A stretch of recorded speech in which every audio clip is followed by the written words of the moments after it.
For the Cancer Moon individual, their shadow self will likely manifest itself as over-identifying with emotions, emotional manipulation, isolation, codependence, self-victimization, moodiness, and getting stuck in the past. Typically, these individuals tend to experience emotions in a very intense way, sometimes getting too consumed by them and allowing them to call the shots or run the show. This can make them a bit volatile and unpredictable. They have a habit of becoming very clingy and overly attached to the people they are close to, often becoming a draining or smothering presence within those relationships if left unchecked. They are often finding themselves trying to take on a caretaking role, partnering their parents or being the mom friend in their social circles. They are conflict avoidant, which leads them to acting in ways that are passive aggressive whenever they feel some type of way but can't speak up about it to get it resolved. They also have a habit of retreating into a protective shell anytime they feel their safety or security has been compromised, even when it's only a perceived threat. This is both literal in the way that they'll withdraw physically into the privacy and comfort of their home, as well as metaphorical in how they will shut down and emotionally retreat deep into their inner sanctum. They're known to use emotional ammunition for their manipulation tactics, using guilt, shame, fear, love, grief, and any other strong emotional response as a way to compel others to take the actions that the Cancer Moon person desires that they take.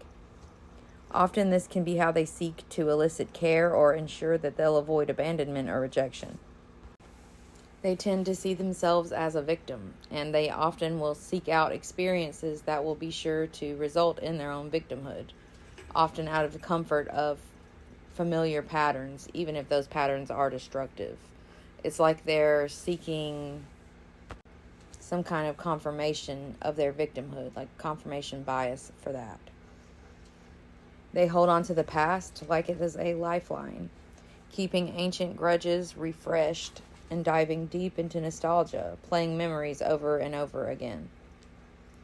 Needless to say, they don't easily let things go. They are typically very sensitive and defensive, reacting poorly to criticism or blame. Then, when they know they are wrong, they can often be known to just completely shut down and go silent.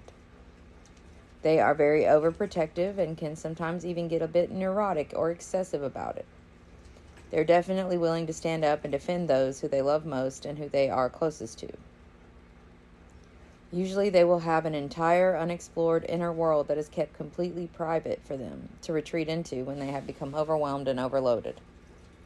They often expect for people to be able to read the subtle and sometimes invisible cues that hint at the shifts in mood they're experiencing.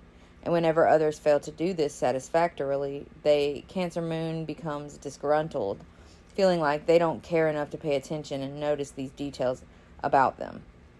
Especially because they notice all the details about everyone else, and they're always very attentive and trying to provide care and nurturing to the people that they're close to or that are around them.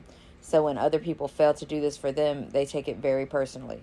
They have a tendency to take a lot of things very personally, honestly. They will often feel very misunderstood and unknown by others. But that's because they're so protective of their safety and security that they only let people get so close. Never close enough to know them in full or the deepest, in the deepest way possible. Or in a way that will make them be vulnerable to them. They tend to be extremely fearful of the unknown. And thus, this is why they seek out patterns and things that are familiar to them, even when the familiarity is negative or unpleasant in nature. It's still something that they are comfortable with because they recognize it. But when something is unfamiliar to them, it becomes like a threat in their eyes, and so they avoid it at all costs. This can cause them to be very slow to change and very unlikely to seek out any opportunities that aren't in alignment with what their comfort zone. They don't go outside of their comfort zone much because they're afraid. And honestly, it is fear that fuels a lot of their action and reaction in life. They typically keep so much stuff bottled up inside of them, all of the big emotions that they experience, they try to suppress and shove down deep inside of them. But when that stuff kind of boils over and comes to the surface, it can be kind of extreme and a bit shocking, especially to the people that are around them, because they can potentially be quite dramatic or even violent in the way that they express those emotions, because they don't know how to properly process them.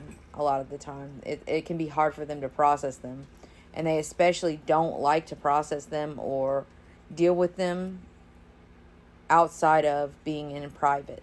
So if they're not in private and they're having to process some emotions, it's almost guaranteed it's going to be extremely uncomfortable for everyone involved, extremely, because it's not something that they are familiar with, and therefore it's going to start to ring alarm bells in their head. They're going to start to panic along with the emotions that they're dealing with. It can really cause conflict or, chaos in the environment that they are in.